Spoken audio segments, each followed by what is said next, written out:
viewers, tonight we bring a special report on the growing wave of demonstration in Indonesia. What's began the latest protest in Jakarta has now spread across the nation, drawing students, workers, ordinary citizens into the streets.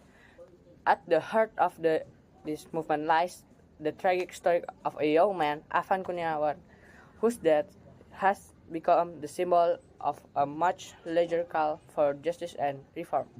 We begin with the protests shaking the country. Over the past several days, Indonesia has witnessed mass demonstrations in Jakarta, Bandung, Surabaya, Makassar, and many other cities.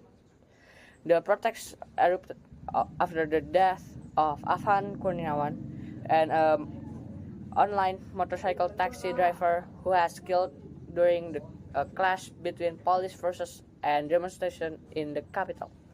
What makes the protest significant is not their scale, but their organization. On 1 September, protest leaders announced the 17 plus 8 people demands. The 17 short-term demands, which must be filled intermittently, include cutting exercise allowance for members and parliament, ensuring full transparency in the use of state budgets, and launching an independent investigation into the police brutality, including case of Afan and others victim Umar Amarudi.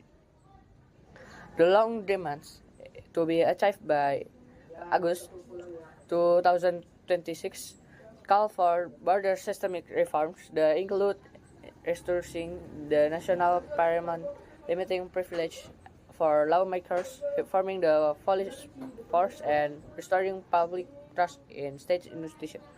Demonstrators say the demands reflect years of frustration. For many, it is about more than one accident. It's about the need to end corruption, strengthen democracy, and ensure that public officials will be held accountable.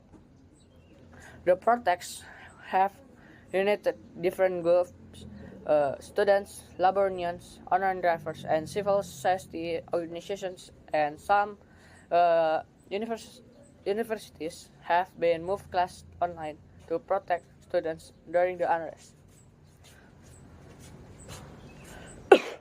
Although the demonstrations have been largely peaceful, tension remains high. Security forces are deployed in large number, and observers warn that any further use for excessive force escalate the situation even more. That's clear from the streets. Is a powerful message. The people are demanding systemic change, and they want it now. At center of national movement, it is the tragic story of one young man. His name now being chanted in rallies, painted on banners, and shared across social media.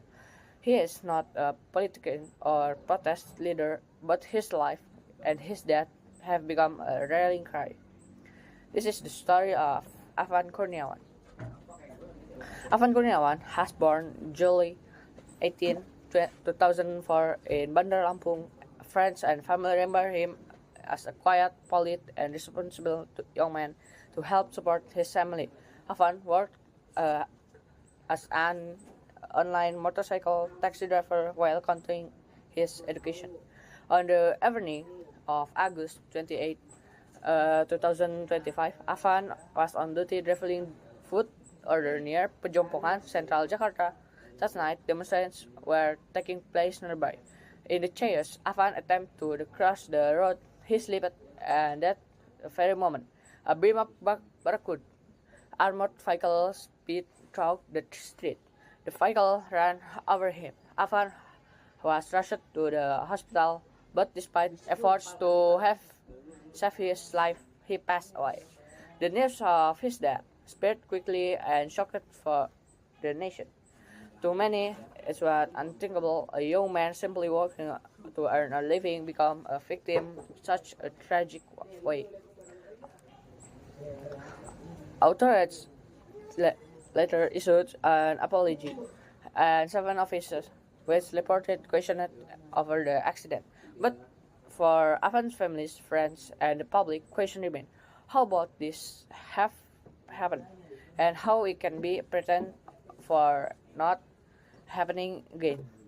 In the days that followed, Afan's name became a symbol of injustice. Online drivers communities, student groups, civil society organizations rallied behind his memory. They demand accountability, transparency, and independent finding team to uncover the full truth. Demonstration in his name soon spread to multiple cities, from Jakarta, Surabaya, from Makassar to Bandung.